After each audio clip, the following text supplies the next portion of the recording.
Statement. I'm Abraham Morris and I write for the Improvised Daily newspaper. You allege that there are people wanting to assassinate the president as well, create war or chaos in Liberia. You care to state them for the record? Thank you.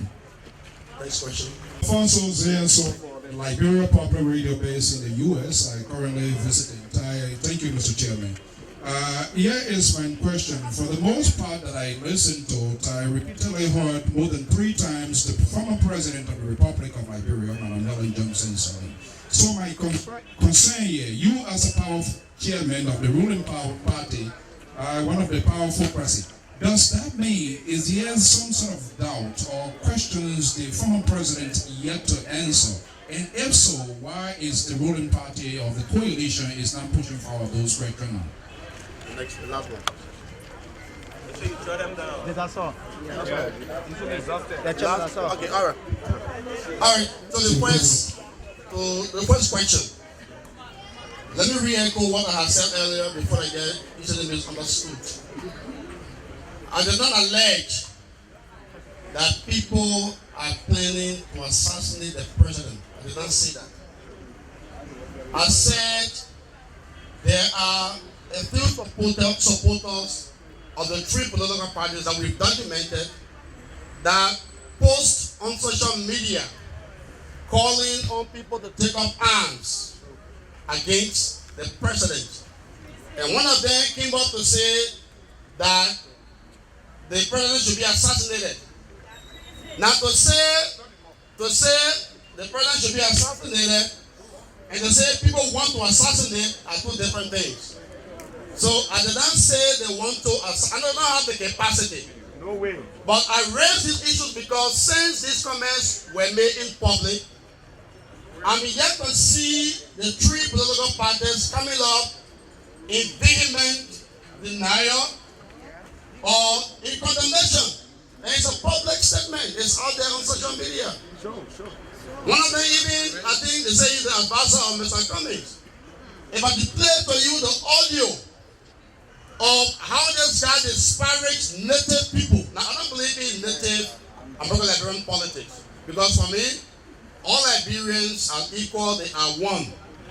So, any debate about creating class divide that pits one group against the other is reprehensible. It should not be countenanced or supported. But I'm going to highlight to you the mindset of the communist people. And I will repost this video on my page for those of you that may not have had a chance to see it, so you're going to view it. The man is saying in the open that native people don't belong in Monrovia. And that they should go back for the village. They should not be here. And this is a relative or the quote-unquote advisor to Mr. Cummings. He said he's coming to Liberia. In fact, he said they are coming to Liberia to take their country back because the natives do not belong in Monrovia. I can't even use those comments like you because it's so disparaging. He insulted people, called their names, and he would refer to animals. So I'm going to repeat, those kind of comments. And since this video was posted, this man is supposed to be the advisor, as it is said, to Mr. Cummings. But he is a relative to him. Not a single statement has been issued by the ANC. There's only that kind of politics. So which is a tacit endorsement of that politics by the common people.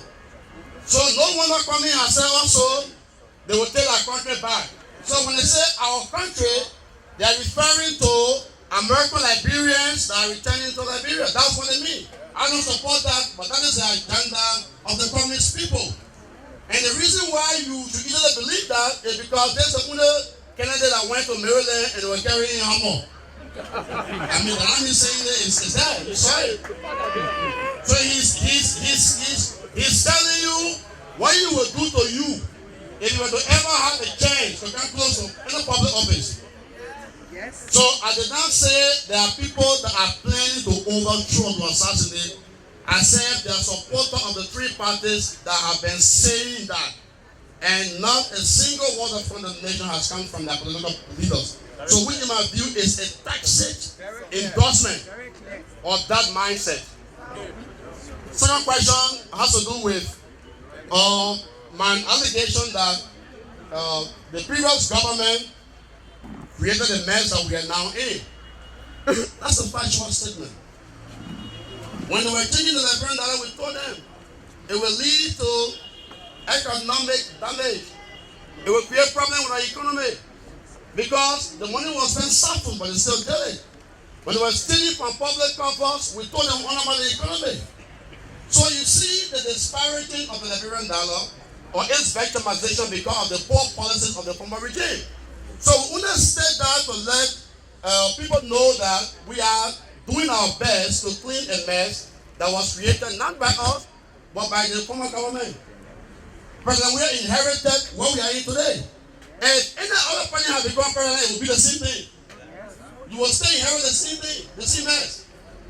But thank God you took policies and steps by infusing $25 million into the economy that sort of stabilized it to a level and stop the escalation of the exchange rate. So we thank God for that, and there are other measures that will be taken to stabilize the economy. So I meant to just make a statement of fact that these are the same people that honor matter of government. Look at Kofi Woos.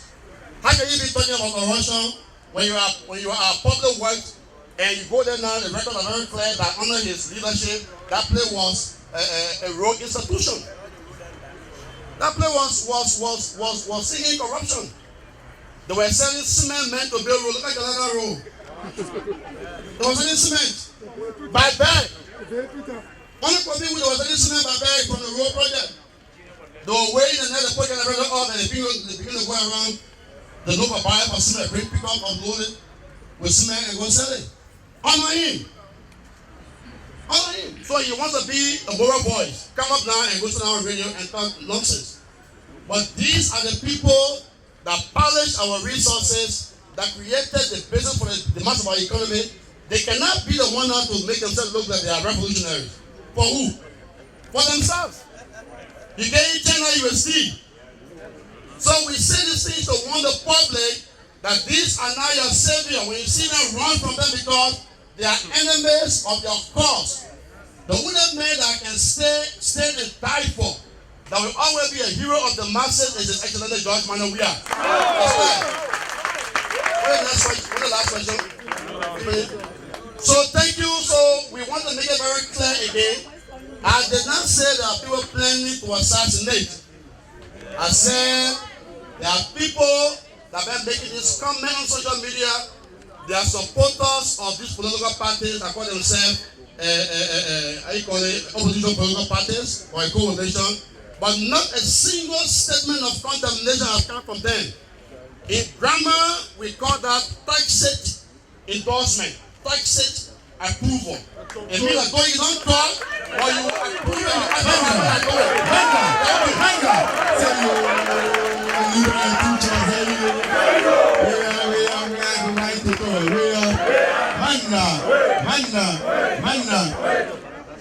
So at this point, we will take our benediction, but before that, I want to recognize the presence of the Deputy for Administration at the National Port Authority, Madam Celia Coffee Brown. So at this point, we invite on this podium the Chaplain General of Montserrat County, Mr. Wilfred Y. Morgan, for our benediction.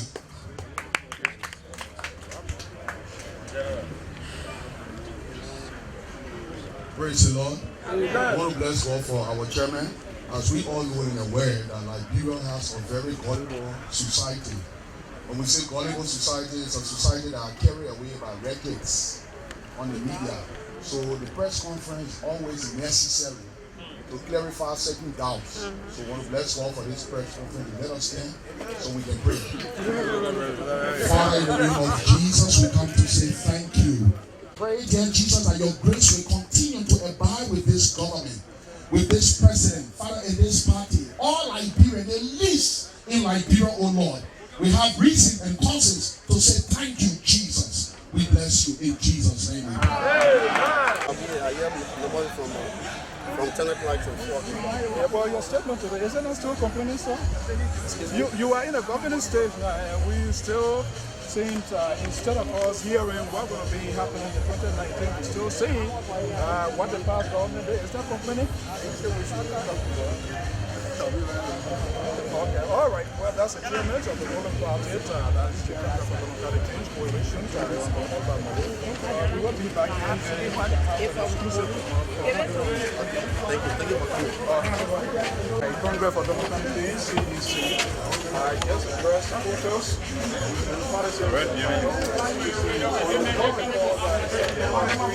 We are still here. We hope that the chairman will sit with us and be sitting with other political parties to give them the fair shot in order to get their sides of the economy. And we'll try to see if we can talk to other folks. Like we're a radio based in the US, but we are here this afternoon. This is the headquarters of the ruling CDC. On where we are at is known as the Sacramento tree. We hope to get the definition how it came about. Well, but with me here with a gentleman, he will introduce himself and we'll get a word. Good afternoon. What's your name? My name is Eugene S. Georgina, Vice Chair for Political Affairs. Thank you very much for giving us this interview. Is it a tradition here? Is this routinely happening here at the headquarters? Yes, of course. If we see any intelligent related to the government, the chairman of the party to inform us how to proceed. So it's normal. But the chairman was able to only take 3 questions on the 4 essay. Is that sufficient to address all of these issues? I think the chairman will be the best to answer that, but I think we provide all this information the press want to hear. I think there will no need to follow it, ask the question. For you being a political person, is that something that you buy into or I think the chairman will go for? I think the chairman will clear within the audience in town. So all this information was provided. So I think yes, but if the president was really going to hear more, I think we should come for more in this question. There was a protocol laid in place and when they come in here to talk to officials, they are going to the Ministry of State and there are only ministers that was interview this afternoon. And part of that, we raised in the diaspora, we want to give people a fair share to know exactly what is happening here, and that's why we try to reach out here. But if you see the young folks and people that I run, I listen to the chairman, I did not hear what the 2019 will bring, but all we were talking about was and so I'm wondering what our plan was committed by the former president, but the chairman did not speak to me. Is that problem? No, but he told you clearly that a mess was created for 20 years. I think you recall that. Is that mess considered as a country? In my mind, it is a crime in the sense that Liberia National Commonwealth was defeated. Because if you look at Nuka, for example, when Manan Serin said, I take responsibility for Nuka, Beng War. So it is a crime. So if there was a crime is committed, we have the Attorney General of the Republic of Nigeria. We were there today and we hope to get all that. Why now the ruling party can prosecute that? I want to believe that the government is still going to do all those things that are taking place before taking one case. Because man, you know, taking somebody to court, it doesn't mean that the person is guilty. Because you have to compile all these documents, all those necessary documents to prove your case.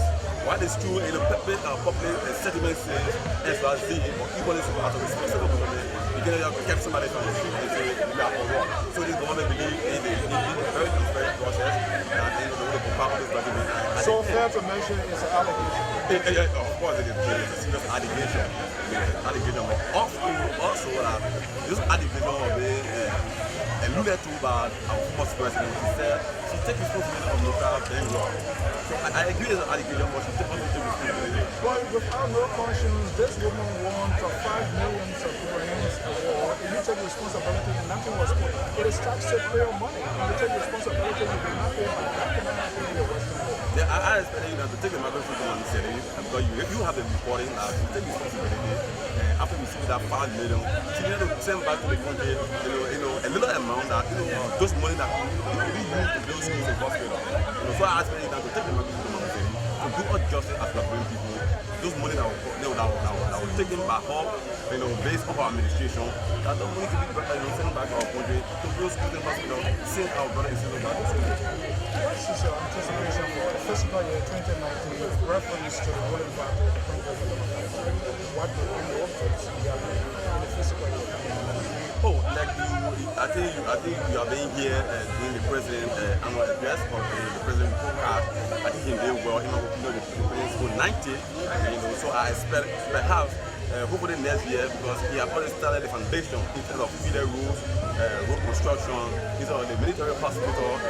And notice today, I'm just proud to say to you that all this regime is the first in the history of country now. Public university is free.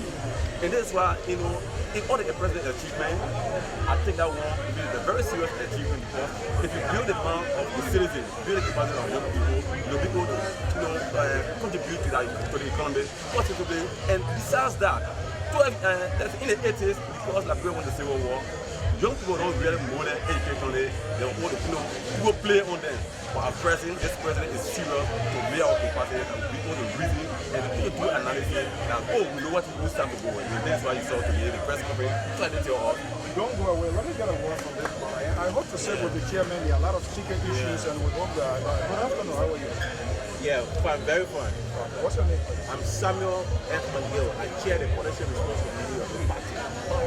Policy Response Committee. Policy Response Committee. A very serious and robust committee. Can you tell a little bit for those who don't know what this is all about? The Policy Response Committee is responsible to propagate the proper agenda for development and for prosperity and development. It's the National Development Plan, the national vision of President Weah on how he must develop this country. So this is the policy we are responsible to propagate, also defend and promote the image of the presidency.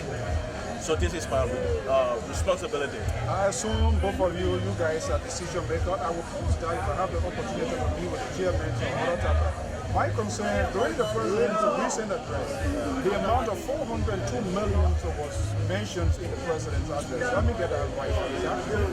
Of the conference. Is that true? Reiterate your statement. During the president's annual address recently, the reserve of the country's budget of 402 million, that figure was mentioned in the president's address. Is that true? No. In the reserve, no.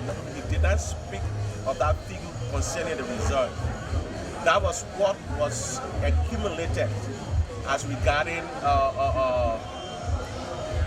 revenue collection in a revenue envelope. That was what we were speaking specifically to, not the reserves.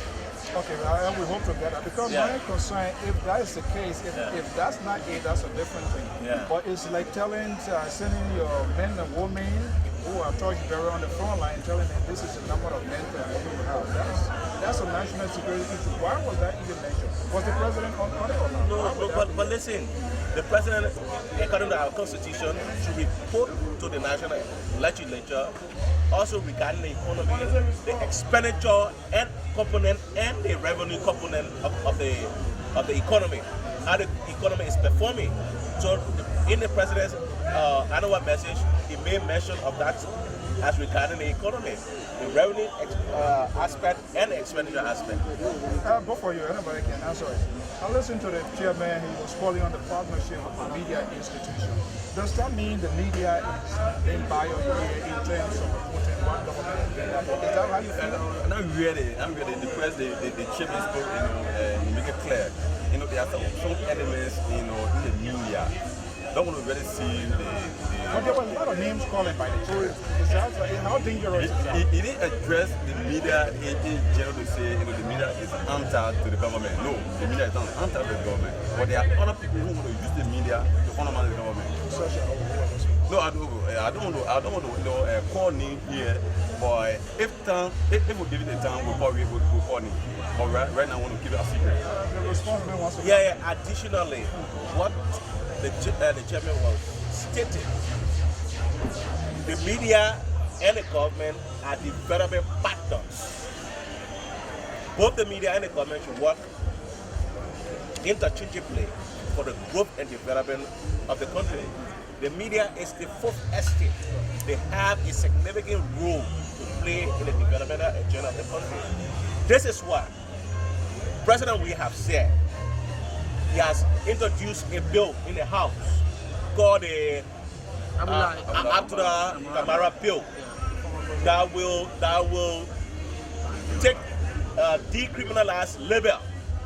You know, many people went to right this year went to jail when he allegedly accused Christo of investing millions of dollars during the Army Warman saga. And he went to jail. One of the president had demonstrated that right this year shouldn't go to jail. So the president wants to create a condition where free speech will be the order of the day. How can this man be seen as enemy of the media when he's proffering a bill to the national legislature to decriminalize free speech and labor? So I think the president is well on course, but there are elements within the media landscape who are bent to see that the president does not succeed. And these are the people he's trying to pinpoint. But notwithstanding, being that he's the president of the nation, and due to his flexibility, he wants to work with the media to ensure that the country move forward and Liberia do not experience our years of crisis and plunge the country back into the dark days. Let me ask both of you this question. The diaspora in Liberia, in the U.S. is another part of the world. They are being, I want to give you the benefit of the doubt. What we do not understand about this country or about what is happening now that we want to use it out. And don't get me wrong, the diaspora has contributed significantly when it comes to the GDP of this country in terms of the remittances. I'm quite aware. But there seems to be a disconnect. People see the diaspora community as not Liberian. Is that how you believe it? No. Who have said that? In fact, said, for the matter of fact, the president, to his first annual message, stated that we are not in the days of old, where this country, people of certain race could have been citizens of this country. The president is pushing for... Talking about citizens, not to interrupt, yeah. Do you support as a strong policy response, a member of the ruling party, do you support dual citizenship? I support dual citizenship, but with restriction that you cannot hold certain office. That's my personal view. Yeah. So when you say certain office, which office? You cannot be president here, you cannot be minister, or you cannot hold certain position in government. We have a situation here with specificity and in where people did something here and they ran away under the canopy of being citizen of another country. So being that some people took citizenship to seek greener pasture, to seek opportunities during the crisis, we cannot deny our people. So the president has been covering and pushing the idea that we should have dual citizenship. We want to repeal that law to ensure that people of all race can become citizens of our country and even have dual citizenship. In addition to that, I think what you just said, few weeks ago you called and the president had a meeting with our brothers and sisters from the diaspora. So it clearly tells you that the president has serious interest in our people out there. And besides that, our brothers and sisters on Asa have been doing well for us. So we don't see them as enemies. But if I say like they said, I have support dual citizenship, but also with restriction. You cannot have a citizen, particular president for a citizen for two countries, a citizen as a prime minister. No, they undermine the process. Seriously, they undermine the process. So why is true, we support them, we believe in them, but equally so there should be a restriction. They undermine the process. So it means we are talking about specific job. If dual citizenship, I'm not talking about specific job. That happens. Why should we that job? Why if I'm citizens of America and I'm a born native Liberian, why can't I be minister? How do you want me to serve my country? There is a fear by the ordinary.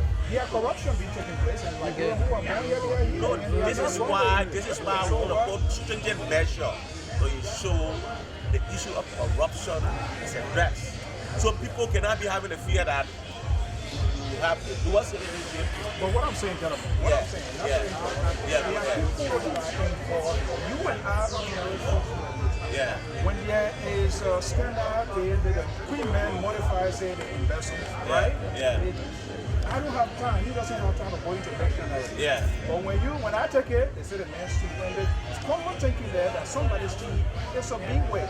So why we should only dwell on that one? People who are still here in the past regime and on the yet to account for Liberian taxpayer. And those people are not. If you're speaking of the past regime, I was one of the major critics of the past regime. I've been in advocacy for several years and was even branded as enemy of the state. I was one of the proponents of the April 12th protest. Yeah, put it in that people fear. I lost my house in that process by operatives, security operatives. Let me say here, President Weah came to power by the will of the people who overwhelmingly voted him. The government firstly has to take root, settle down, ensure that the governance process is in full swing, ensure that our people are given some economic emancipation, ensuring that the healthcare delivery system is functioning, the educational sector is booming. When all these things are done, it will go midway into the issue of addressing those who siphon, pillage, and put their hands in the cookies jar to give the camp. Those reports are on the docket. The NSCC have those reports, the GSC has to report. Those people are now, they will not go sky-free, I can pay for free, but there's time for everything. We are settling down, we got at the same time, because you have not settled down and you start going after people. The people have resources. I think if President we are going midway into his first term, the president and the government parastatals can look at this issue to ensure that people give account for what they were interested to. Let me give you the opportunity for your last one. What I should understand, I did not understand. So, I do inform you that you are doing the media, I've been following you in your page at the page. I've been reporting for Star Radio. Whether am I, your reporters, I just want to question you to be very objective and see this government as a handler. We are not against the press. This government is sincere to the people. And besides that, the president is very serious in terms of fighting corruption. To clearly demonstrate to you, don't give it a national policy authority. You saw what happened. We are not saying our brothers and sisters are being guilty, but the particular action being taken, declaring to you that this president is very serious in terms of corruption. And that's why mass majority of African people, 61.5% voted for him, because we understand where he came from. He understands the living condition of ordinary people. So again, I hope you'll be around and your report should not be biased. Be clear. We are not telling you to praise us. When it goes wrong, you call us to go professionally. And we will understand, and this president can really listen. Thank you for the opportunity. But to conclude that. Let me just get it right. I know who you're talking about. We are two different. I just want to make it Zean. So, but we host one of the largest platforms in the U.S. with offices here, and that's why we try to go around the top. We don't want to just pick up anything from newspaper or Facebook as a gossip site. Just a Wikipedia. Anybody can write anything there. That's why we want to talk to government officials or those that are in charge of authority. But I'm a little bit disappointed in saying that I've talked to a lot of government officials. Even from former Minister Joker Wilson was able to or now, if I leave for you go there, if I report that you say it's biased, absolutely not. Because I saw an appointment. I saw the report or so as a ruling party, we know you are in the government. And so we should not be selective which institution is speaking of the dialect of them agree with our policy.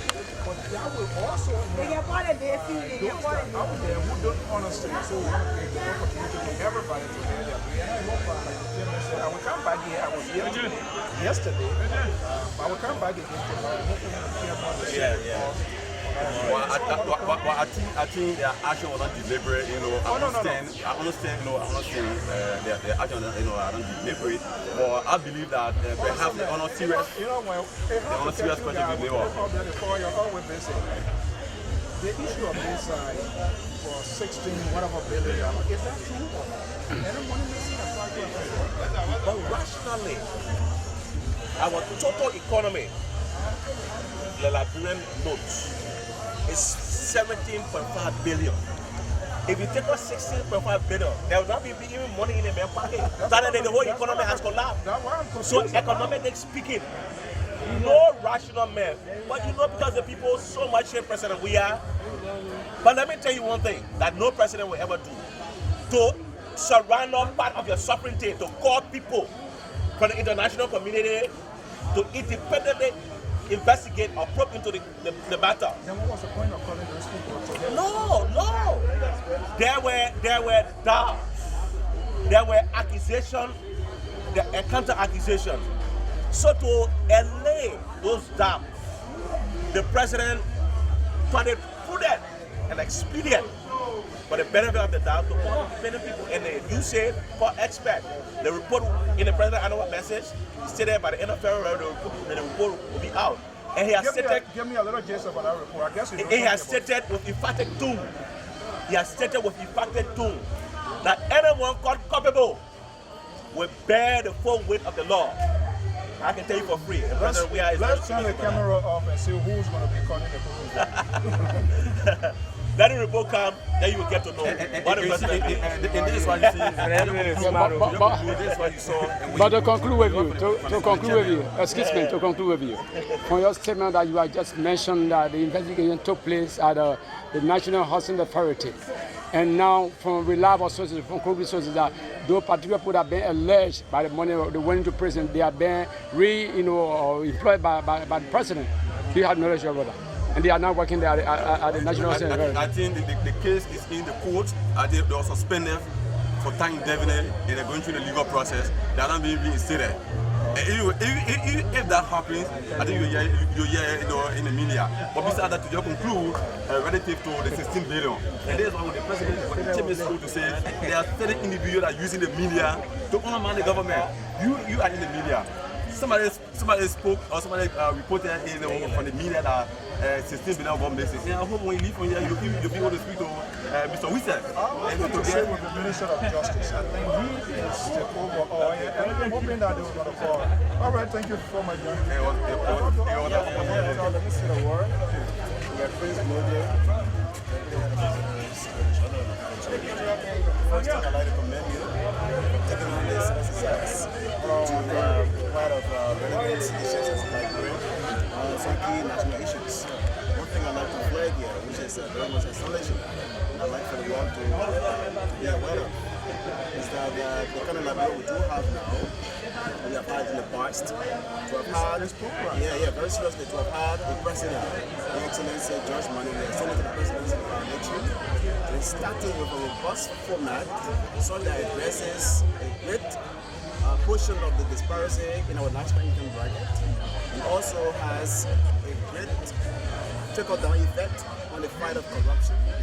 That, to speak to directly, has to do with cutting down all members of the executive branch, the top authority, ensuring that, as previously they were making 15,000, 20,000, 25,000, he said, under my regime, under my wide authority, it will not happen. No one will make more than 7,000 this batch. 7,000, sorry, 7,000. That was remarkable. That was a real fight, a real move to substantiate an exclusive fight against corruption. When you say corruption, the word corruption is mentioned of. No huge chunk of talent. Let's begin from there. Before we take about it, there's a picture of it taking wherever it means. So you have exhibited a high zeal to fight and defeat corruption. I must applaud you for that. But I'd like to say to all Liberians, thank you for having such a president, for the kind of step you have taken. And the next thing you have done to raise a signal that he will not tolerate any form in manner of corruption, the housing authority issue. When they came up, his step were also exceptional. I also like to applaud him for that. More than just that, let me say this thing. More than just that, yeah. So, talking about the housing, are those practicing institutions? well, these are Liberians. What's the party affiliation?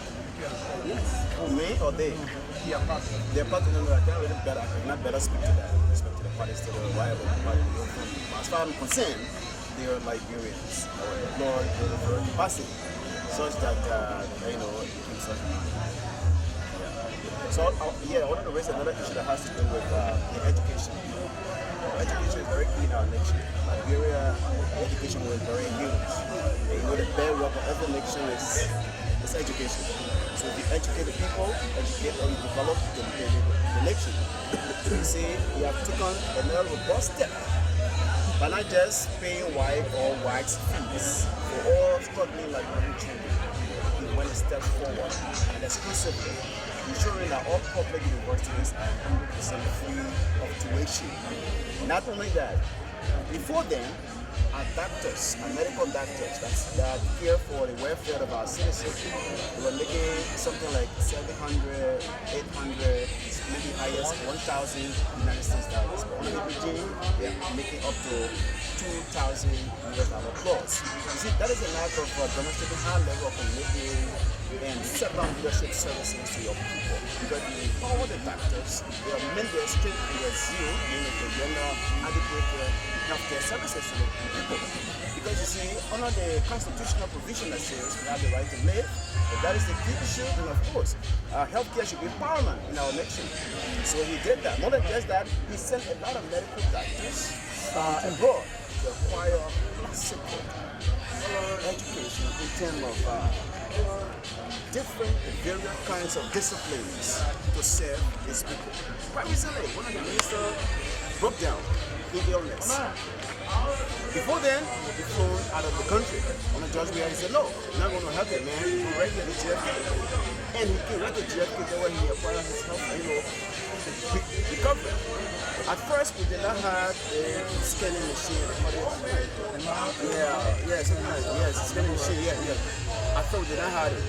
But I can speak to you, JFK had one. Yeah, we should be, I had a privilege to meet Dr. Brown yesterday. We should be taking it forward. Part of that is to be the clear code of what is happening. Exactly. Sure. Where before let me just get this. Alright, Ali asked you accent from the CDC Islamic Defense, one of the and auxiliary network work under the CDC Islamic Affairs. And first of all, I would like to extend terms of appreciation to you for taking this time to come and get some brain issues in the minds of the concerned Liberian, and also to inform others that in the diaspora. And I don't have brain issue, but I'd just like to do some presentation as it relates to the kind gestures of the president when it comes to religious tolerance. And we from the Muslim background, we are giving all sorts of opportunity to really serve the political party as one of the people that indeed is trying to sterilize the affairs of the Muslim. And I appreciate his effort this one Ramadan. He offered a cash ticket for Muslims to go for the privilege, and there was a distribution of food in the month of Ramadan. I highly appreciate such an effort. And also telling the Liberian that in the diaspora as a Muslim, and they had their brothers under this regime trying to carry on youth development when it comes to building Islamic schools and Islamic university or sending Muslims on scholarship abroad. We welcome them, and our arms remain open so that we can receive a good gesture from them. Do you believe in the profile of the president is currently on the Yeah, I 100% believe. Yeah, some saying pro-reach. What are we missing? Yeah, the agenda goes like this. It's a pro-poor agenda that was made for the rich and for the middle. It is not pro-race, but it's a pro agenda. I just want to get you.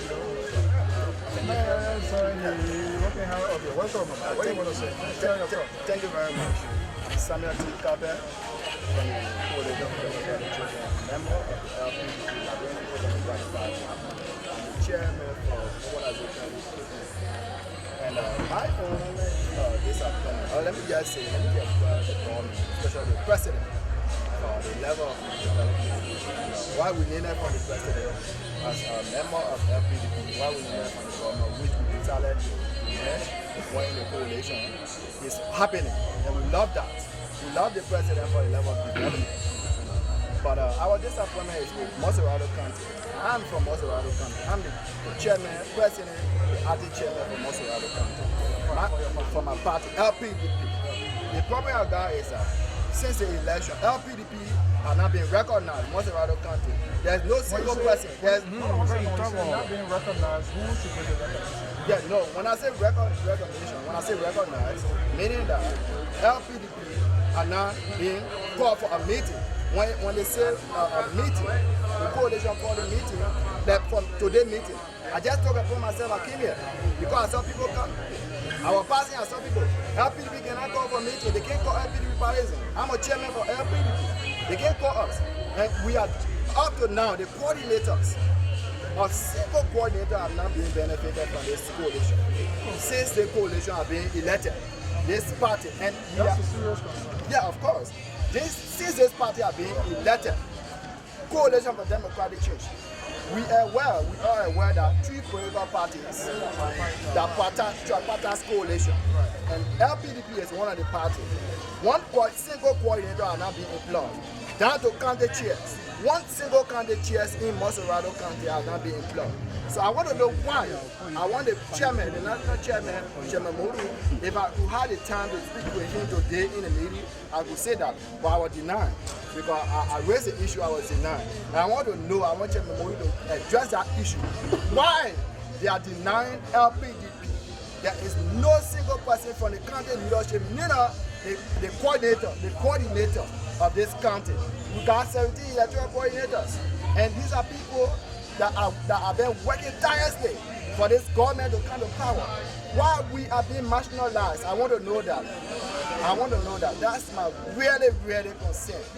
I want to know that. I want the president to come in, and I want the party chairman, Chairman Mulu, to come in and address that immediately. That's a serious concern. We hope for the chairman will bring us the interview. This is not the first time we're hearing it. We have some other partisans in the US and other places. But from the little piece that I'm hearing from you, that's a troubling news coming the next time.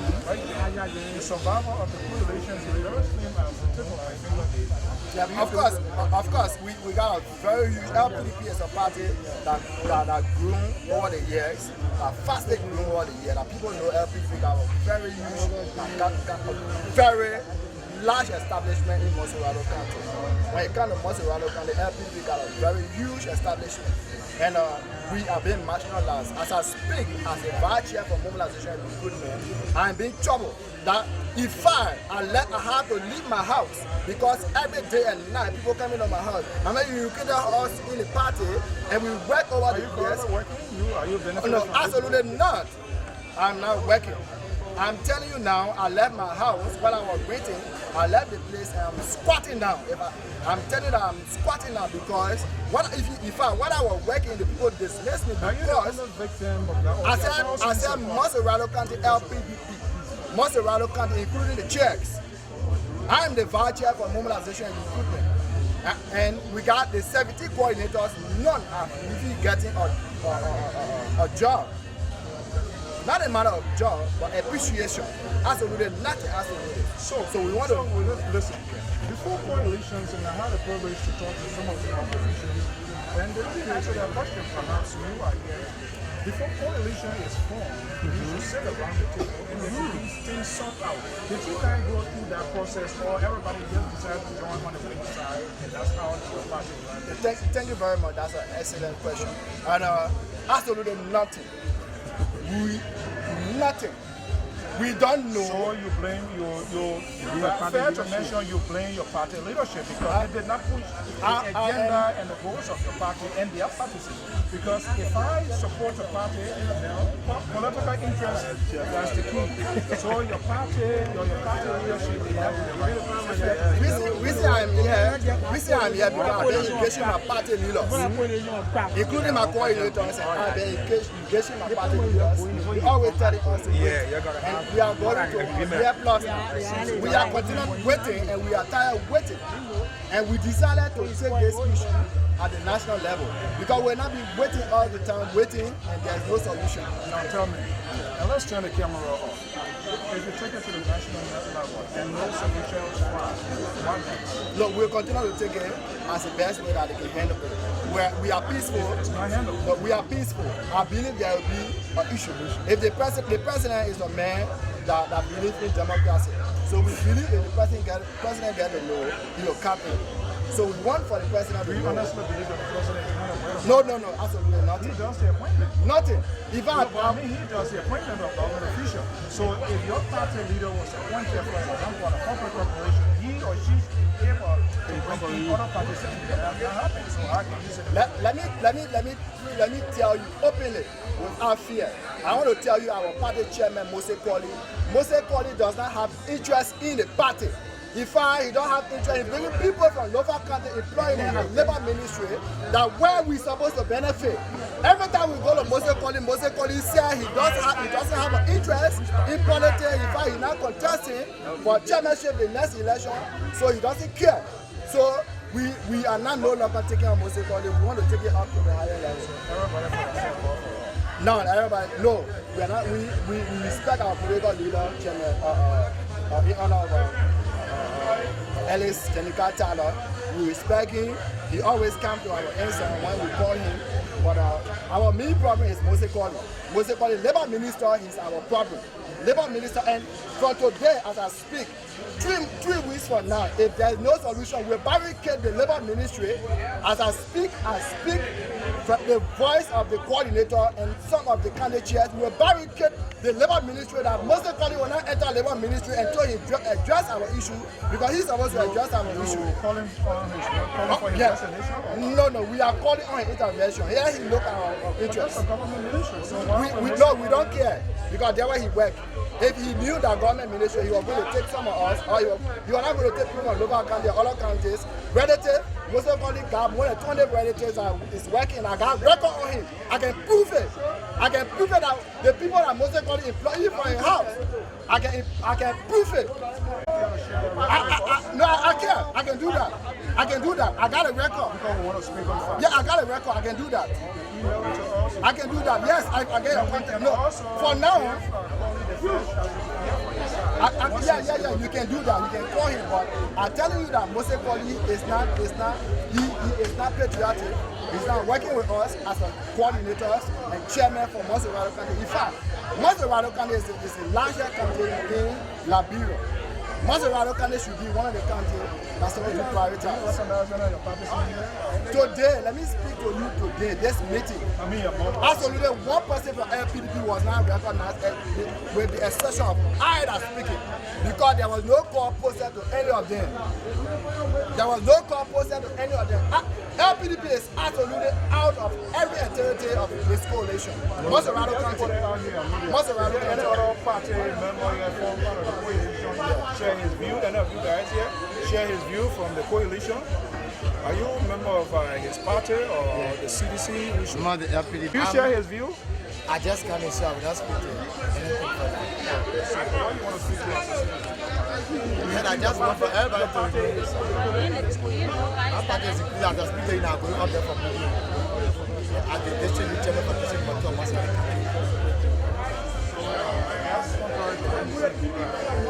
For me, like I said, I don't know what he said. So I will not speak to him before I can talk to him. But what happened here is that we don't have a job, but let us remain party discipline. This is what we fought for.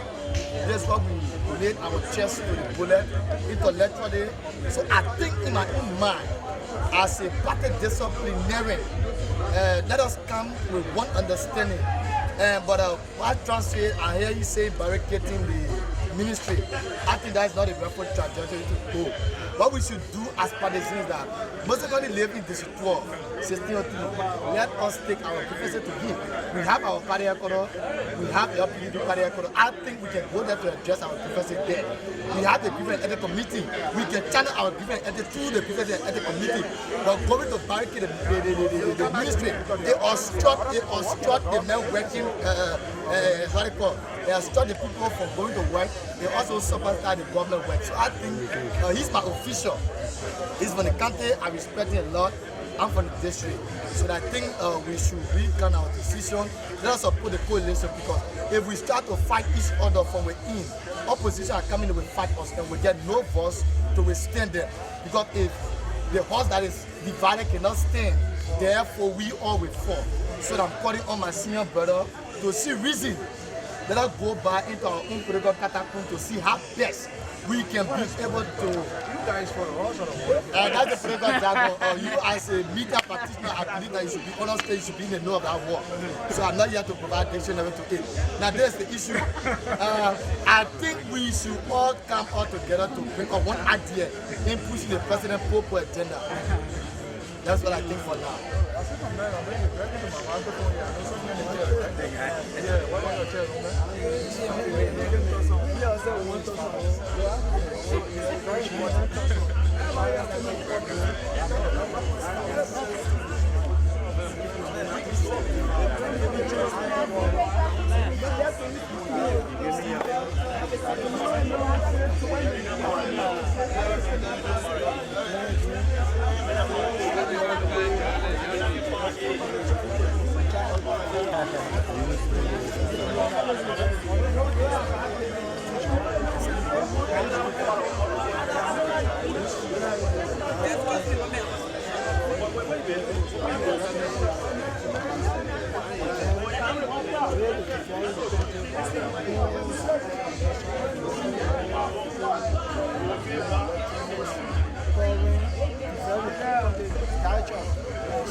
Serve as the chairperson for the social welfare worker of the Republic of Liberia and the civil servant union of the Republic of Liberia. So I'm speaking from a broader perspective, not just from the party's sentiment that is around. I know that we all many jobs, there are a lot of holding and moving around, people want to see themselves employed gainfully, but we have a huge responsibility that is being handled right now by our central government, most especially His Excellency. As the chairman has said, many of the nexus that were created during the 12 years, they are gradually working on it. So from every cycle of the correlation, we need to understand that and continue to peacefully engage the inner caucus so that we will be able to move with one agenda that will move this country forward. So far, these are the businesses that we have to provide in the capacity of a social worker. I think there are many things that we should be When looking it comes to being a social worker, what brings to mind that addresses social issues, children, parents, custody, those issues you're talking about? Yes, and we have huge problems in that direction, and I have been closely looking at the way that we can be able to mitigate some of these Do you problems. think the government, that's what we have in the affairs ministry, do you think the national government is addressing this issue as far as you are concerned? Yeah, they are doing one or two in that direction. We just need to Where are they falling? we just need to Where are they falling? at least I think we need to pay a little attention to the issue of commercial sex workers. Many a time they are chased in the streets. Many a time they don't have access to health care, as well as legal protection services. When they are right abused in the street, they cannot seek legal services through the means of the police because of the kind of law that we have that have criminalized the situation. And we know that globally they are protected at the UN level, and also I think from the gender ministry side, they should be looking at things in those directions. Are you making a recommendation to gender ministry to our national government to see whether there is or amendments to some of those laws that are working for the people, even if not working? Yes, sir. That's the general recommendation. I don't think laws are made for the benefit and protection of those who seek to protect. And if it cannot meet up with those objectives, the amendment clause that was put in the law need to be utilized. Oh, yes, about your country. The only thing I know right now is the development. Do you think the president is doing enough?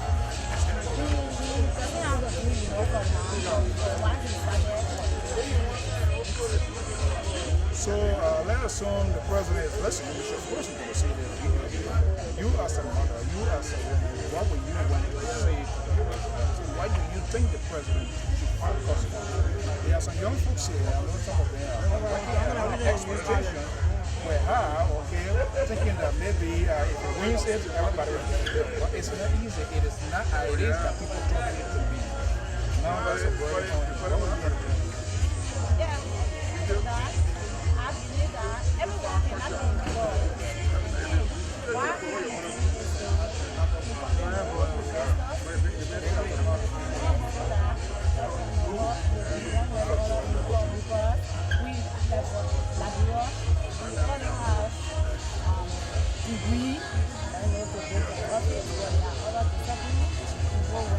So it would make sense to have vocational or technical institutions to help to build human capacity so that if I'm a carpenter and I have a plumber, I'll sit down to my house. The job comes to me. Once that facility is there for me to pay, right?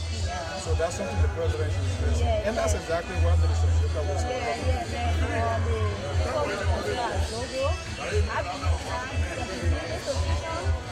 for them, carry them, inject them, so that they just can make money, use money so that they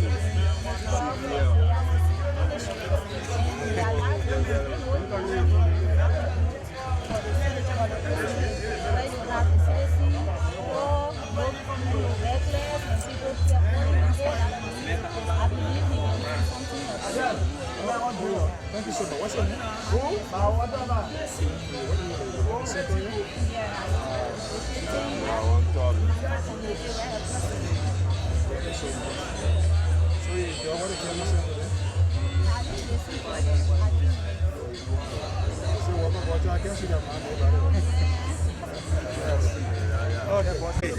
You should make all the ballots. All the ballots.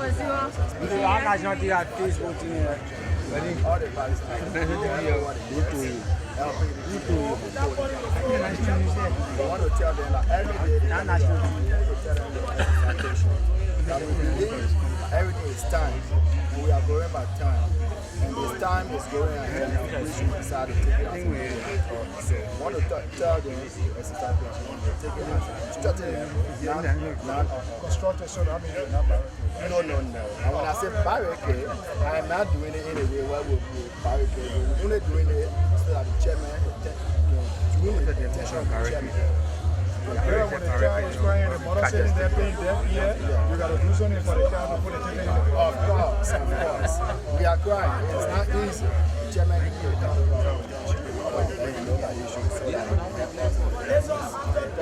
Thank you so much for taking a second to man. What's going on?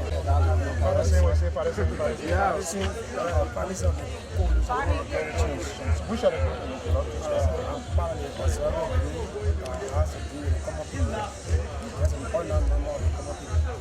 but I want to come up first in many verses. Urging all of them to be patient. Because the problem is a new one. You don't expect for 4 million plus population to be deployed to government 7 million. So I think it will be prudent. Yeah, appreciation can be patient and go for even more than 1 year. Provided it, government is taking on other projects. Because deployment is not the only priority for government. I think government will play a role, go to the project sector, do other things, and when those things are happening, then we will see more jobs be created. For some of us being in Ghana for the past 2 years, we are not employed. But we're paying it because this is a new government. And we are very sure and very optimistic that the president will not fail us. We will work until our great grandchildren are years. This is a government that provides a platform that you're enjoying today. So the people in the diaspora, as you said from the previous interview, the people in the diaspora, they are not somehow feeling part of the government. I want to urge them to remain patient. They are part of the government, but they made us to be a certain way. Not because they are not employed, that they are left out. They will not be like, no, I don't think if that those are just propaganda from the opposition. They want to use that tactic to weaken our strength for the war. Let the urge them to be committed. They need strong, as you can see. But also are not working.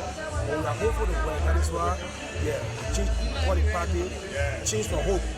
In as much as we have moved the past government, and our government is in power, the ball is in our hand.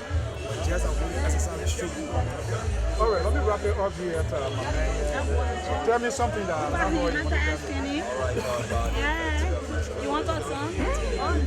As a matter of fact, I'm practicing journalist. I know one of the biggest media platforms I've listened before. Prior to Smart FM, Top FM. And for me, it's to just run up on video. I spend the scope of operations, what special management, when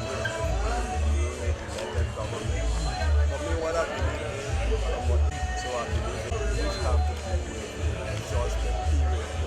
Every institution, every leader that comes to power in the institution, it must have what we call an adjustment period. And it is what happens. Even if you go in a positive environment, models of awareness of the scope of operation.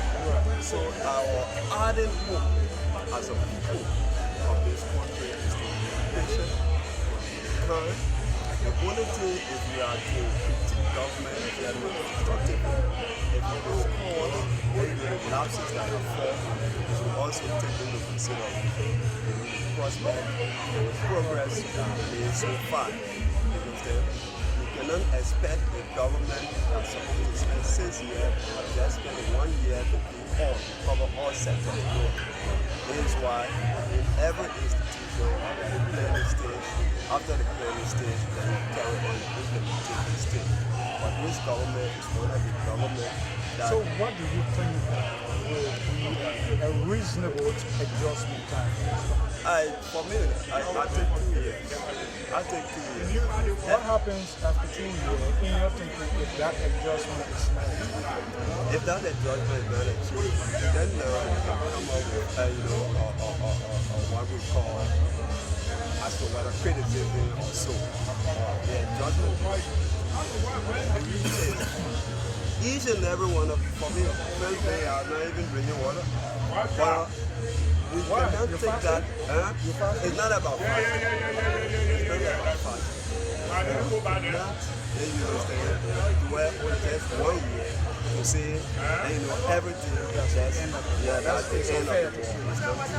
And I believe one of the professors the bride don't pray for no fellow, but pray for no one.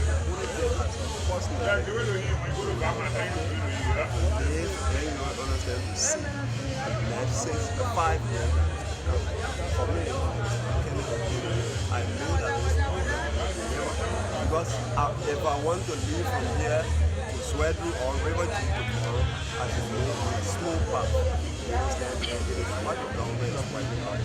So it is our article that all we can transform this government, be on the computer hub on a daily basis, so that those plans that you have for the people will achieve.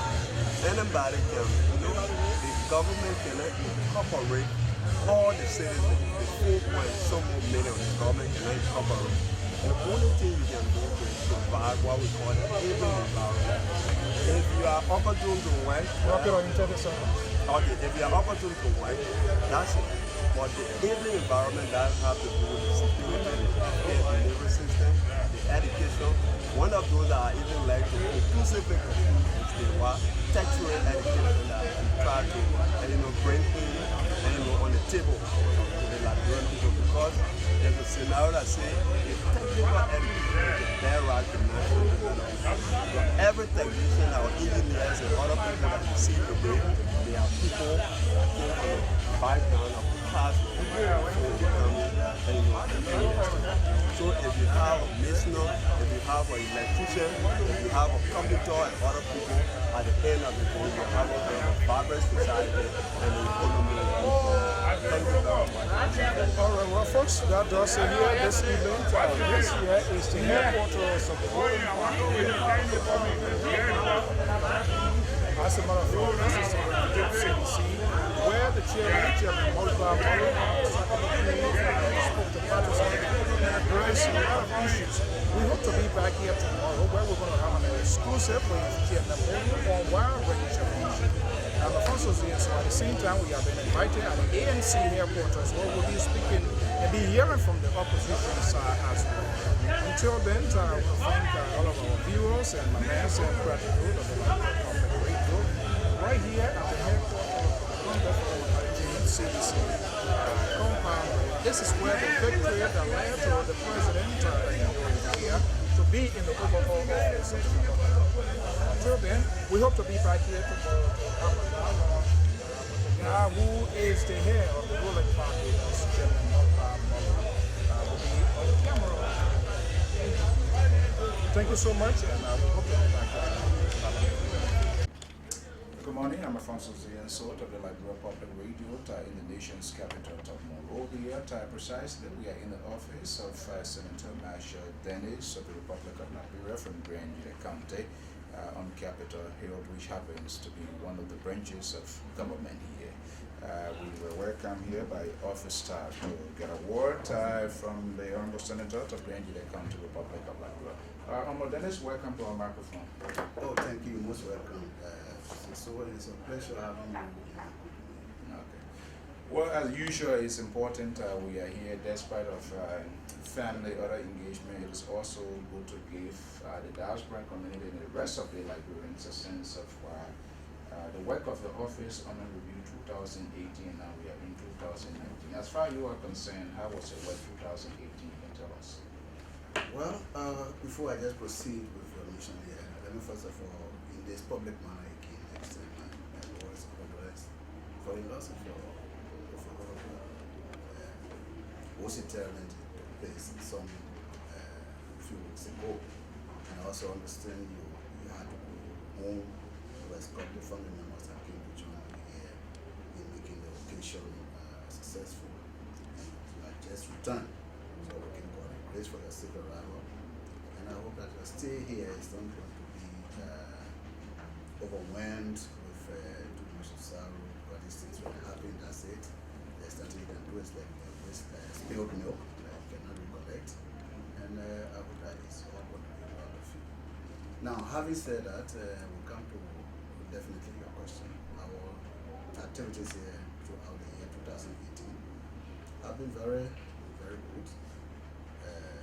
Our three cardinal responsibilities that we have play key oversight of the representation.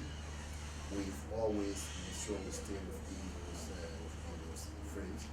But again, we cannot forget the fact that we are doing whatever our people, our highly impoverished masses. And in addition to those three cardinal responsibilities assigned to us by the Constitution of Liberia, we have extra responsibilities to be as humanitarian as possible.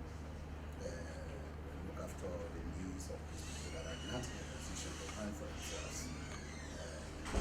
How overwhelming, Senator, I have seen this, people pulling in even during your, you came to sympathize with us, and let me just say in this public manner with the Soul family, both here and in the diaspora, are overwhelmed of the enormous support that you have given. And up to the time of the president, you have not even been able to move around, and through your humanitarian gesture, our family were able to go back and all of that. How overwhelming is this situation? Well, also this is something that we are used to, actually. I mean, to say the least. we've been in public service for some time now, and we know that conditions have not actually changed for our people in our state. A lot of them are still jobless. Income generation is a problem for them. And so when you have one person in the family that is employed or that has a source of income, everyone will tend to put in on that one person as the breadwinning source. So be it as it is, we are constrained to say we are used to it. Will there be a point in time that you're going to get tired? I mean, nothing lasts forever. I don't know what I'm going to get tired, but what I really do think is to continue to encourage our people. There are other means of identifying sources of revenue generation. People can be farmed, people can go into smaller businesses, and anything you want to put your hand into that will earn you, income so that you can survive on a daily basis. And you can do that with all sincerity. And these are things we continue to tell people, because hand out cannot take you anywhere. You come today, I do what I can do. Tomorrow you are in a desperate need, or you are ashamed to come back, or you were just here yesterday. And sometimes the one that is happening to me is even people that no longer happen yesterday are happening to me. All of these things we need to make sure that we do what we can, try to put in some strength. Government cannot do all, government just come to power. It has become the economy. We have to make sure that we put things back in the holes. That's going to take some time. And so we should understand that situation. Yeah, let me ask you, Ty, since I have the privilege to meet you, we have learned that Senator Marsha Denny is no longer being a candidate in the Legislative Caucus. This is the news. I'm not sure how true is this news that you have resigned. What about the situation? What's the actual view? Are you still a member of the caucus or what? Well, Alphonso, to be very frank with you, a few weeks ago, we withdrew our membership from the caucus of the Legislative Caucus of the Legislative, because for us it doesn't mean to be a part of an organization where you cannot make significant contribution, change the status quo of the people whom you serve. I've been here since 2015 up to this time, and I've been like a lone soldier. Okay. When you say a lone soldier, what that means? Lone soldier meaning whatever idea I found, whatever step I want to take, I want to take out the interest of our people will always be looked down. Well, this is a majoritarian establishment, and so out of 5, one person says it goes on, and whatever the result, whatever the consequences is, it comes from everyone. That is the decision of the caucus. No, Mr. Senator, you were elected by the people overwhelmingly during the last elections, which brought you into this position. Taking this decision, have you interpreted, have you explained yourself to the people of Greenville the reasons of these decisions, or do you hope to do that? Well, Alphonso, I haven't really gone back to the people to let them know. But one thing I can tell you clearly is that they did not elect me to the caucus of Greenville County. This is an establishment for us to understand, so that we can listen. But whether a member of the caucus or not, I can still do what I'm supposed to do. And that's what I've been doing all along. So it seems to me by till your withdrawal is not something Senator Marsha and they intended doing, but probably it's out of frustrations or lack of cooperations or coming to a consensus on some key issue. Is that the case? I'm not going to miss words when it comes to this. So actually, frustration is to even say the least, because we have been here from 2015 to 2019, as I said. I don't think we have done anything successful. What was the reactions of the colleagues when you sent that? Was that a letter of resignation you sent, or was that a verbal communication? Well, the organization is like a staff official, so nothing official can be done about it. We have a chat room where we all meet, and so I said my opinion to them in the chat room. Did anybody got back with you to say, "Oh, Senator, what's going on? We need to maybe sit and go over to our talking point"? Anybody did that? Senator Gay did. We know that the 2 senators, and it was a shock for him. First he responded, and then he called me on the phone to see if we can talk, to sit and talk. We've casually met. We've talked. He has understood to the right performance I can. Though it's not a good thing for him to see that one of the members is shying away from that organization. What I think is that we need to understand that with or without the legislative purpose of doing the account. National Leaders can make its contribution in a way it feels possible and without any string attached. Now, so Senator, let's come to some of your happening in the 2018. What were some of your major achievements during the 2018 year? What do you hope to achieve in the 2019? Well, in 2018, thereabouts, far from the concept of 2018, even now, we have few periods that we have made mention of during our campaign. Some of the periods that have to do with capacity of young people. We've stayed glued to that 2015 up to this time, and we graduated like five graduates all the time with master's degree, schools of them with undergraduate degrees, high school students and all of that. Our support base has expanded to somewhere around 158 graduate students here in Liberia and in the country, Community College, Tottenham University, all the other universities, private colleges here in Liberia. We've successfully been engaged with that, and no time we've scaled down on that, and we want to continue to do that until by the time our tenure is over, we can look up to some good number of Nigerians that are now educated through our own intervention. And I tell you, this is possible intervention. Yeah, and that's what I was coming to, because we have been hearing the diaspora that there are tons of students that you are currently sponsoring. This is something that we are used to. Everywhere I went, I've done it, and I've taken my responsibility. As low as a registrar for children at Natural High School in the 80s. Most of the guys graduating from Pocket Junior High School. That was in senior high school we had, and junior high school we had in the district at the time, which graduated from there. We told me more system. Those are graduating and coming to Frederick, we accommodated by me, and we should get into high schools in the place. And then some of them graduated. I have more than 15 big guys living with me in the house. But I've started this process because I feel that a female cannot pick a house. It has to be two. I know. So that's how I've tried to capacitate them. Then secondly, we started a little project, a school building, and we are constructing it for the market for the children of users, because we feel that it was going for them, taking the kids far and wide, and then going to the market to sell. If we start to recollect them in the afternoon, they leave their marketplaces and collect the students and take them in. So we want to centralize an institution that will specifically for their kids. And there's a classroom building. Sorry, I've told you the other day when we were time if you had a preparation, where to go to the market and see me do some filming. I know your name is CSR. We will do that as this evening. We started a project, but it's a very little project. This project is supported by the national budget. Government will start so that we can get close to our people. But not give us the money to put in our pocket to do anything else. So that building is already standing up in a place, it's roofed. But as a support, goes down, the project is slowed down. So that's why our minister is not finished for them to start using it. Now, Honorable Senator, before we take leave for you know, we get ready for sessions, and I know there are other agencies of government responsible for delivering the highway, the road, your county.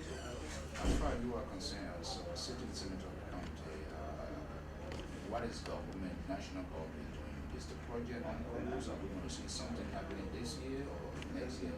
As far as you are concerned, what are you hearing? Yeah, okay. Alphonso, during my legislative report last year, December 27th to be precise, is when I made a program in the country. The president has intimated it, and he said, and the government and the city, but the president has not intimated that the road project between Ganta and Swedru has started because feasibility studies, soil testing, all of that. But the physical actually is going to start by February this year. And we have included that. Are you optimistic that you're going to kick off February as well? Of course. Holding all things constant, we are optimistic because I know the president,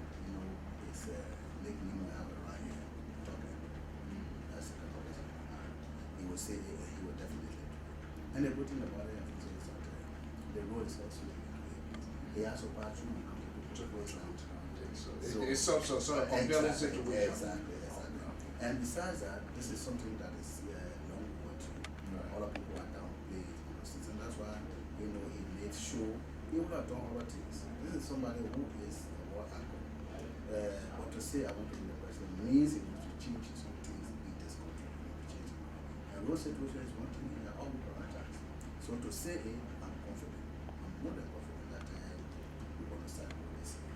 Honorable Senator, what is your last word to your kinsmen, both here in Liberia, across the globe, and in the diaspora, or Green Gilead for that matter? What is your final word to them?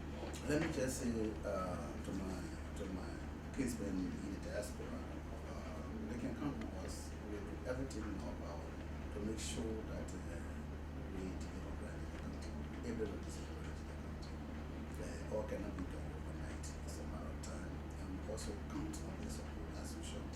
Wherever they select, somebody called me yesterday from the States. I was talking about land situation. But these things sometimes can be brought to our attention. During the diaspora, hear some things that we don't know. Absolutely. So whatever you hear, if it is the issue of maybe authenticating the report to God, or if it is an issue of making your contribution as well, how you can sort it out is also important to us. So I want to say, hats off to them. The supportive level from time to time should keep it up. Those that are back home, I think the question you asked about those situations is one of the things, because with the barrel situation, when rain set in again, prices of commodities were high, and it becomes a serious problem for me. I just want to let them know that I told them already, the president is serious about this. The road project is going to start this year, and you know highway roads now like these funerals, the streets and stuff we building in Liberia. So if we can put so many million streets just in here, what's about the highway that will encourage investors to come and things that will lift let them and what was with them, whatever there is, I will share in whether good or bad, I'm always with them. So I'm even thinking about on my way to Nigeria. There's a program that's supposed to be the 17th of February. The app was launched by Asra Julie. She has an item to that program too. I decided to hopefully our correspondent can go there. Right, we can make sure that the correspondent is going to be a very bad. So, but then I understand we want to delays because the county authority just got through with the county city information. They need to get adjusted. So whatever the time is, I will be there in the building for that program, and I can also use that opportunity to meet with them again in some town hall meetings and things, and explain to them some of those apprehensions they have. The senator will through for the caucus to just assure them that it is not harmful at all, because this is not even a constitutional responsibility to be a member of the caucus. It's only for, and we must be able to understand when a member of the operate. And that's the only way we can make the caucus viable. Otherwise, it's a waste of time. So it's better you can do what you can do by yourself, and you do it. And there's no way that they'll be thinking positively about President Mandela, and I will say, I'm not part of it, except negatively. I don't want to be part of it. But positively, I can contribute. So let us rest assured, we are on course. Well, folks, that does it this evening. The Senator of Grand Gilead County, Senator Nash Ty Dennis, taking enough time to take us through some of his development agendas and goals, what he hopes to achieve for the people of Grand Gilead, not just Grand Gilead Republic of Liberia. We want to thank you so much, Honorable Senator, for taking off your basic schedule to chat with us here. Thank you so much. Thank you so much. Thank you so much. All right. Okay, there we have it. We will be exiting from the office of the Senator as we have other appointments. We want to give people a fair shot. So Sam Cathedral is will be here this evening, Sam, this afternoon, morning time in Liberia. Sam, let us just proceed as we are about to reach to them. That's a little view of the office of the president, Senator. Just take a little view here. This picture, very beautiful office. You see the Senator A. Marshall Dennis, Senator of Grand Gita County. I see the senator. I'm not sure who this gentleman is. Chief Justice. Okay, there you have it as a Chief Justice here. So that's to show the government, people are coordinating. All right, I think this is enough, Sha. And so let's just. My name is Alphonso Zean of the Liberia Public Radio and Lpr-Tv. I currently visiting Liberia, but this morning we are in one of the branches of government. We are in the office of the Senior Senator of Grand Gita County, the Honorable Alphonso has granted us permission to speak with him this morning. I want to first of all say a big thank you to the office staff to help us to facilitate this process. With me here in the office is the Honorable Alphonso, Senator of Grand Gita County, Republic of Liberia. Mr. Senator, good morning. Good morning, Alphonso. Good morning. All right. Okay, well, as usual, we always like to hear from our people so that we'll be able to know exactly what you are doing here as President representing their interests. All right, how is the county overall? Tell us here a little bit.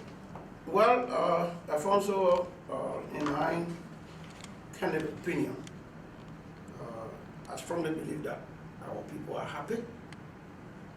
The people of Grand Gita County are very happy.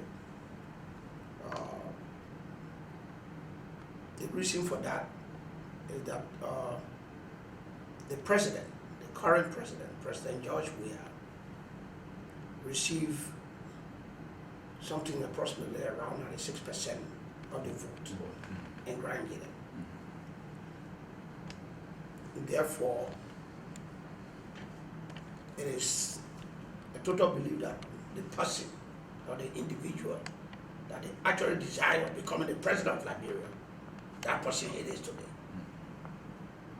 Our people are happy because,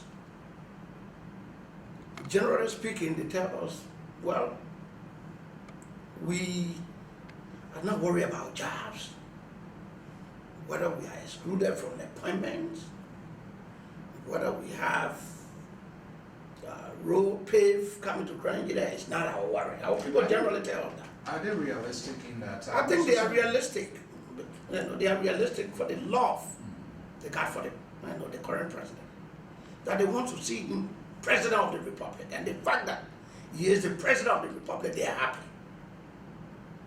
So whatever policy the government come up with, whether they will be implemented, whether will not be implemented, the point is the individual that we want is the president. Okay, politically now you let the cat out of the bag, Honorable Senator, and you, like you rightfully say, and we have been following the trend. Grand Gita has voted for CDC, the current ruling party, overwhelmingly 2 times now. That vote has three times. That vote has said resonated with some sort of political backing in terms of the number of Grangidians, perhaps ministers, directors, or senior government officials. Has that resonated with this government as far as you are concerned? Well, I'll tell you yes. I'll tell you yes. Because if you look at the list of appointments in government, we have slots. We have slots. And you know, it is the entire country. So you cannot be so ungrateful to demand for specific numbers or for specific, kind of individuals. So I think we are accommodated. Fully, we are accommodated. We have a minister in government. All right, Pisota is the minister of gender, and you know that is a very important ministry. All right. Yeah. We have so many Grangidians at deputy minister level, at assistant minister level, at head of public agency. So I think the accommodation it was well looked into. Okay, let's come to the overall county development agenda type for Grand Gita County. The take us inside the caucus itself. What is the current working relationship with members of the caucus? I just had a privilege to talk to Senator Marshall Dennis when we heard, but I'd like to hear from the House's more, and he was fatigably clear that he has withdrawn from the caucus. What's going on with Grand Gita caucus? Well, some times ago, I can tell you that I was heading the caucus. as chair. And I've been chair of the caucus since 2015. I had quality of working relationship with all members. I managed to have the caucus together. But is it together now? Well, it's kind of difficult to make a general conclusion. I think there is some kind of rivalry. There's some kind of rivalry, personality test. Politics as a usual factor in? Well, politics, yes, politics. Personal interest. Personal interest. People believe that, somebody did not give them the kind of support they deserve at the time they were, in competition for the position. I don't understand it, not to interrupt you, Honorable Senator, because I think politics is a tough game, not for children, and so you will never over, even sometimes your own wife or your son will be at a different level, but when it's over, I think the deal should be done and move forward. Definitely. I think too that Grandjada is the bigger picture. Whatever differences I have with people, for the sake of our county, we need to bury that, or we need to push that aside and work.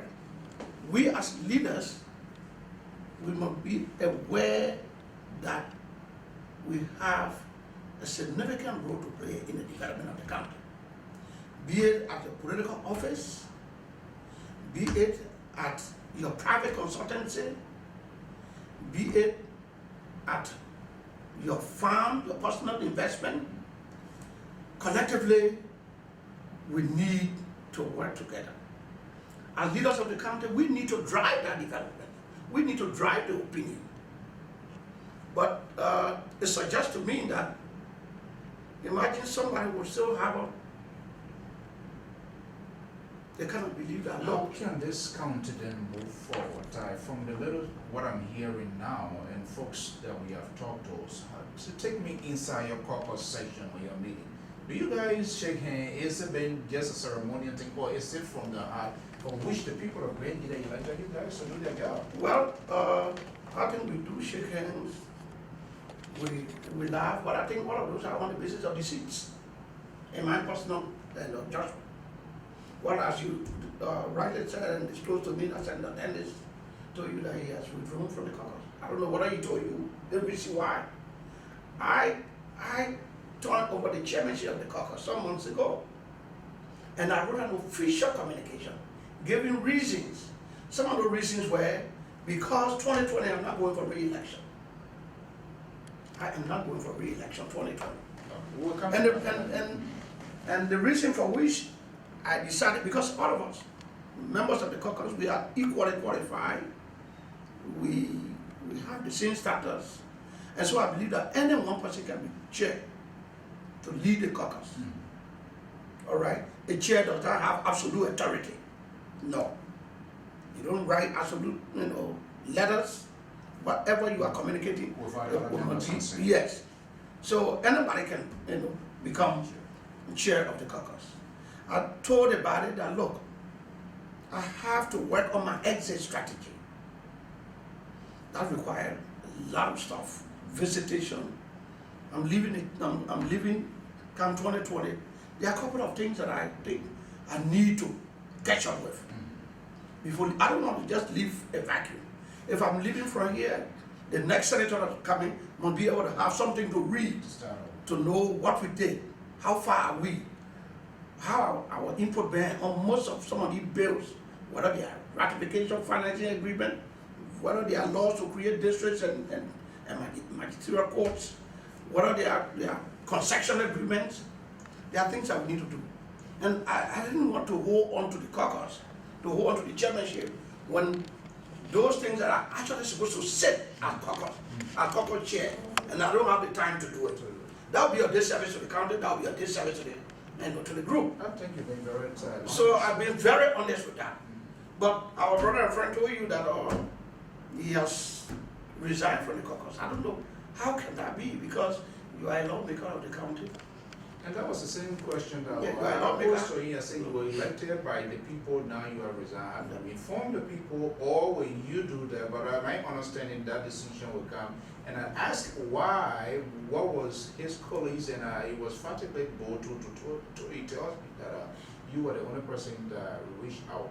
That itself suggests to me something is not going right. Oh, well, Mr. So, in my personal life. Are you disappointed of that action? Oh yes, I'm really disappointed. Why?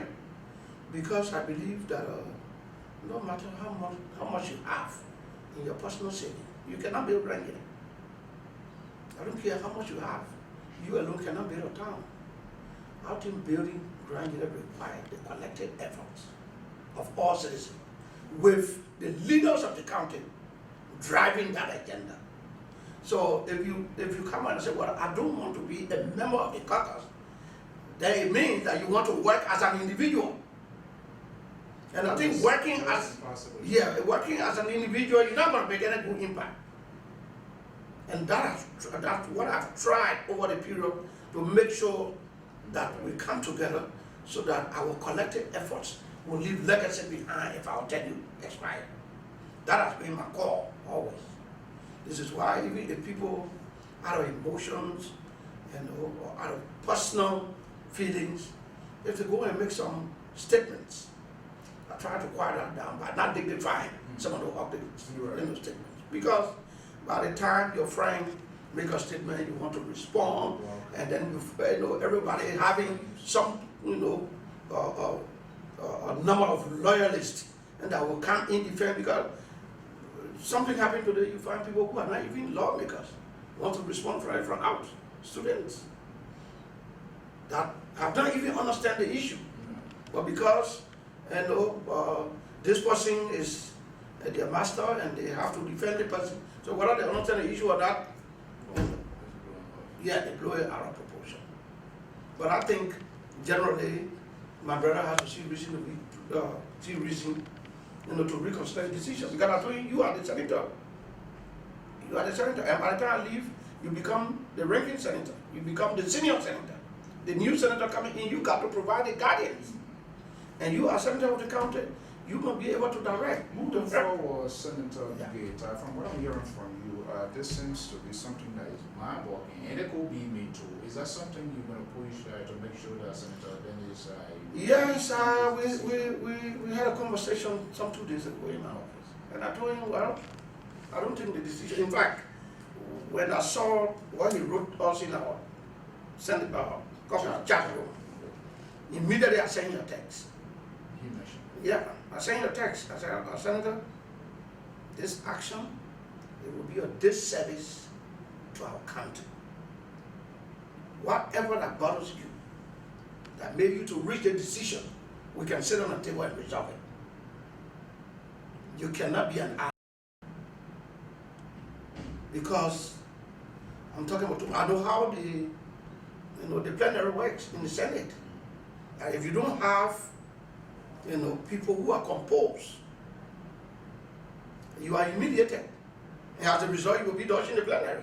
And when you dodge the plenary, obviously you know your county is not represented. Right. So if you are the senior senator, you need to be well composed. You need to get the support of your colleagues so that you sit down. If there is a bill, you look at the bill in the context of what will my county benefit? What will we benefit out of the bill before we can support it? You can't just be a mere cheering squad. That has been my call always. And I told you, we have to talk about it. And basically, politics is all about backing. But let us just do a little bit backtracking. And now you are, I've heard it from myself, I've been hearing it from that, but now you are exiting, you are not going for re-election in 2020. Why Senator? Alphonso, the term of a senator, 9 years. I think 9 years in an office is sufficient to give way for another person to come. That's a difficult. Not a lot of people make such a decision. But Alphonso, that's the Alphonso way. That's the surprising thing about Alphonso way. Alphonso, in 2005, I tendered in a resignation at USAID, the American Embassy, that I want to go into politics to serve my people. That was a lucrative job. That was a job that I have up to retirement, as long as you are honest and dedicated. Are you from the U.S.? When you work in the U.S. government system, honesty, number one. Once you are honest and you are committed to your job, you have a job for life. But that was something I felt I had reached my peak at that institution. So I thought to gain an experience and go into politics. So I made a decision to come. Do you think that have paid off well? Yes, it has paid off. You know the reason why? If you want to do a survey among the 30 senators and you ask for ranks, I guess some people are going to tell you that Senator Alphonso is one of the ranking senators among us because of my contribution on the floor. I came here with a career, Alphonso. I came here with very good experience. I've worked in and out of Liberia. So I trust my ability. Alphonso, I went back to the universities and taught people who are prominent people in this country today. So my legacy is visible. Now a lot of people do that. So what should we specifically remember of Senator Alphonso Gay when he leaves 2020? What you will specifically remember is that since Grand Gita was created as a county in 1964, Alphonso Gay has committed personal resources to community development than any other Grand Gita citizen. That's why you're going to remember. Every district in Grand Gita, my mark is there. And then you know that I was not the only person that became prominent in Grand Gita. There were a lot of people before me. So since Grand Gita was created as a county in 1964, Senator Alphonso Gay has committed more amount of resources for him personal. You work for an American institution, like you rightfully say, let us adapt a little system and see whether it is applicable. Now, you will be leaving 2020. Who do you desire saying, take it where you are start, where you're going to be stopping and where you're going to be? Because part of that will also depends on your legacy as a senior senator, outgoing senior senator. Who do you have in mind to occupy this office? Well, Alphonso, that would depend on people that are desirous of entering this office. Okay, let me just throw two names that well, two names will be insufficient to make a judgment. No, just for discussion purposes. Okay. I'm hearing Dr. Bolle, who just a member of the representative now of Grand Gita, he's contemplating. I'm hearing Representative Zopen, Walanyanu, and the list goes on and on and on. I've never been spoken with you as a guy who will be leaving, say, hey, I need your support. Well, Mr. Young paid a courtesy call on me. He did not come to ask for support. He wanted to confirm whether indeed what he was hearing, whether it's true. I told him yes, it's true. And what did he say? He said, well, he has an interest. Which means he needs your support? No, that's not what he said. He asked me, what do I expect? I want to go into the grave. What do I expect? And based on my experience, I told him, because first, I went into the election in 2005, and I failed. Then I went 2011 and won. Then I'm serving as senator, now up to 8 years. So I think when it comes to election in Grand Gita, and when it comes to implementing legislative responsibilities, I think that I have a master's degree in that. Understanding the people of Grand Gita, what they like, what they don't like, then I think I have a very good experience that I can tell somebody, this is how the picture looks like. It is you that will look at that picture and either transform it to work in your favor. So as far as you are concerned, he's the only person that have come forth to say, just to ask you that question. Oh yes, I've been hearing that Representative Penham is running, or will be running. Yes, I don't think Penham needs to come to me. The reason is he is a sitting representative. He has won that seat 3 different times. So I think he has a very better understanding of what he's supposed to do, the expectation of the people. I don't think he needs to come and ask me. Is there any political implication or any impact by virtue of William Yano, who served the Grand Unit Association, and some of us look at his record, he's one of the decent leaders that led the Grand Unit Association, but he coming here to first of all verify, does that have an impact on your decision-making process when it comes to those that are going to be Well, definitely before you make a decision, you need to study the situations. So he's on the right path. He's a prominent person, well educated, experienced. I mean, those are people you look for to occupy position of trust. Same as Honorable Pedro. He has. It seems to me you are desiring he's willing to sit behind his decks. Well, no, I don't want for that impression to be given. I don't want that impression to be given because in political election, people look at the timing. Some people believe that it's too early now to make a declaration. Some people believe that I'm in the middle of something. I want to have it completed before I make a declaration. So there are a lot of people that believe that will still come. So it will be too premature at this time to make a judgment in my mind. Okay. I know you have other things to do, but quickly let's look at some other international or national radio issues. Now you are winding down as Senior Senator of Liberia County. The road leading to your county is still an issue. As far as you are concerned, what is national government doing? When do we actually hope to see the road work leading to Grandview or the southeastern side to actively get on course? Well, the issue of roads has been this government priorities since the inauguration on January 22nd. And before that, even the past government was committed to doing some doing roads, and some roads were done and completed. The past government also tried to mobilize funding. Our national budget will not be able to face any road here. It's so little. From all indications, from what I gather from Ministry of Public Works and other engineers, a very good all-weather road, 1 kilometer might cost you something around $1 million.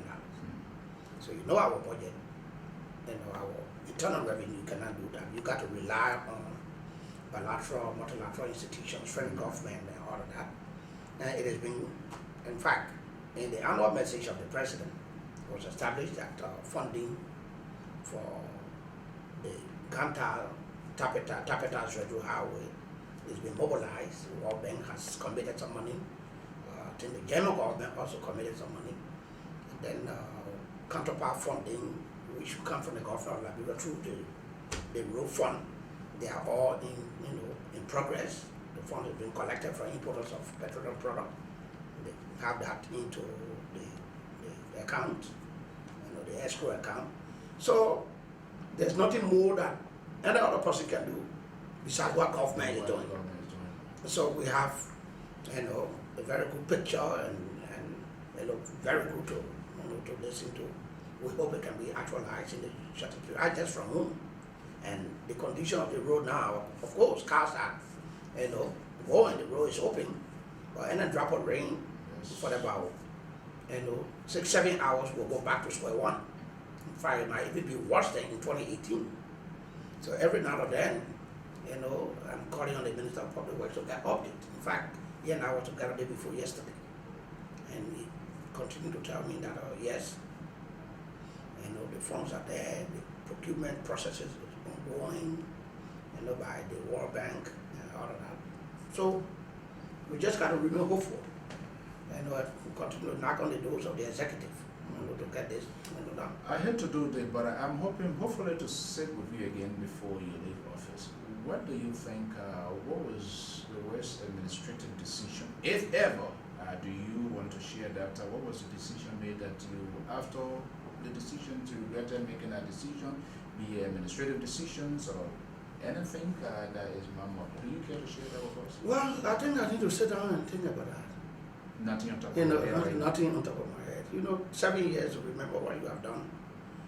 Just outright 7 years ago that, as I told you. Do you have a specific goal, mission to achieve before you leave 2020 that you want to share with us as a senator? I do have, as I told you, there are some community projects still on my mind, and I think I still have time, for them, because I want to see them live. Some of them were built, years back, and the community, we did not, actually maintain them, and because for the sake of legacy and for the sake of my own happiness, I want to see some of those things. So we have to commit some resources to. It's so discouraging that you invest in something and then and the community fail to take ownership, and then it's down the drain. So well, these are all part of life. These are all part of leadership. And sometimes you regret for doing something, but for your own happiness and to, for your own legacy, that I want something should be standing. So you will continue to commit personal resources. Despite it's owned by the community, despite it's owned by the county authority, but it is your dream and you want to see that dream live. So there are some little community projects that we have invested in some time ago. We want to still commit some resources. Cite 2 examples for the benefit of my audience. Well, one is I constructed a resource center for the county. And that resource center is now being run by the Amuru Forum, some institution, civil society institution in Nigeria. The building is there, we completed the building, bought computers and all of that. But the way, the level at which I want to see it has not reached. Because they were designed in such a way to have a reading room, a little mini, like a mini library, where Alphonso can get his read down, and you can go, to that little mini room. You have magazines, you got newspapers, and you have a couple of things that he can refresh his mind, maybe while waiting for somebody. They have an internet place where you can go instead of sitting on the sidewalk. Even though there are little places, some of our youth running, there are little private places to go to those things here and there. But we built a formal, good structure, concrete structure. So you have a room there for internet, you can go on and do your browsing and all of that. And there's a room for television. Most of our youth now, if you ask for the generation of Ronaldo or Messi, they will tell you. They will tell you. They will tell you how much Messi is making every week. But there, when you ask who is the Minister of Finance, they don't know. They won't be able to know. If you ask who is the Superintendent of Motor County, they won't know. What is responsible for that? Because their focus is being, it's being overwhelmed by footballs, all the Nigerian show, and all of that. So we put a room, for international news. Right.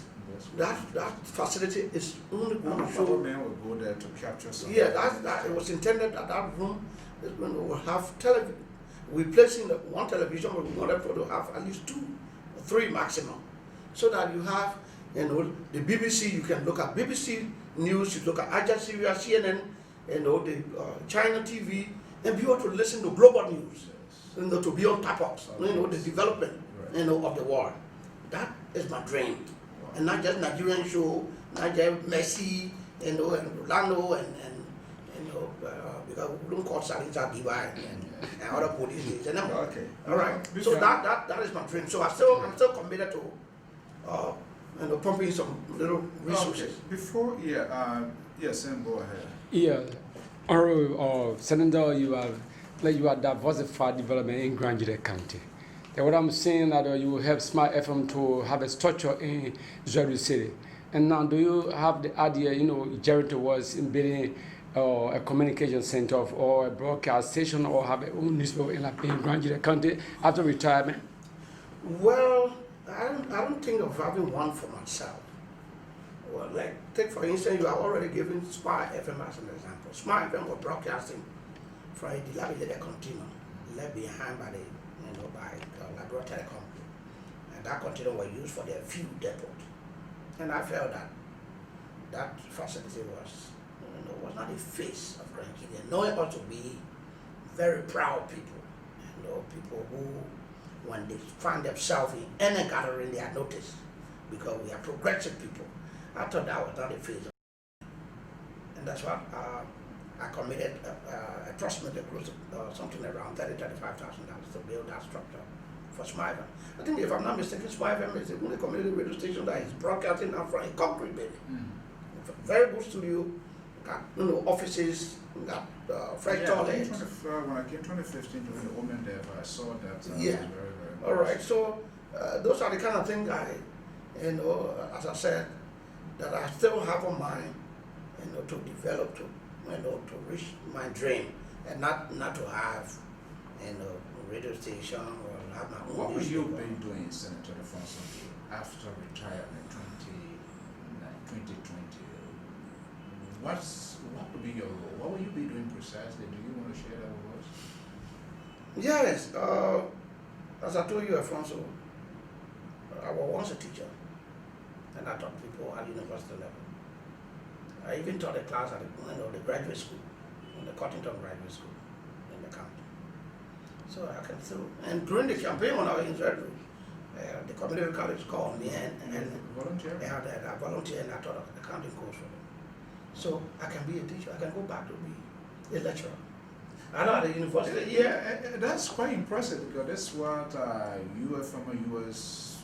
officials, they can be former presidents, senators, and they go back to their. We don't see that happening here. What I'm hearing from you, I hope that happens. So I could go back to be a lecturer at any of the university or colleges around here, especially in Liberia. Secondly, I'm involved in the farming. I have some private investment. I want to see myself to, sleeping on the farm, living with my workers. I have something close to 100. From this nice air condition to live on a farm. Oh yeah, because the farm will have the same air condition. I have the ability to do that, Alphonso. If I go on the farm, I want to appear like somebody is chasing me out of my village.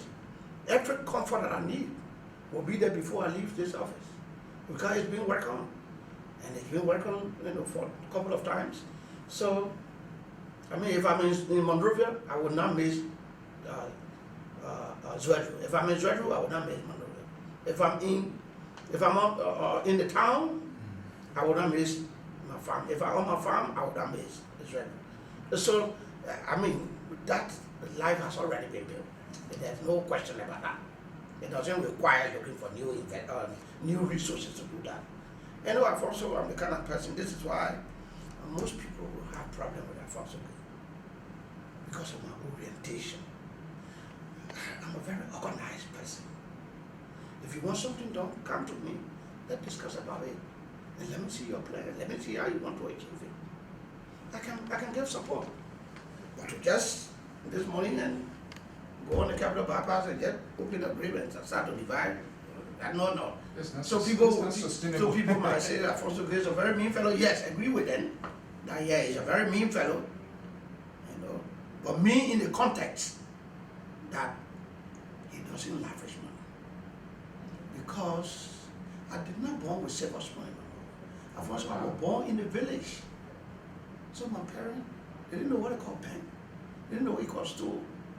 They didn't know what living and dying and I come.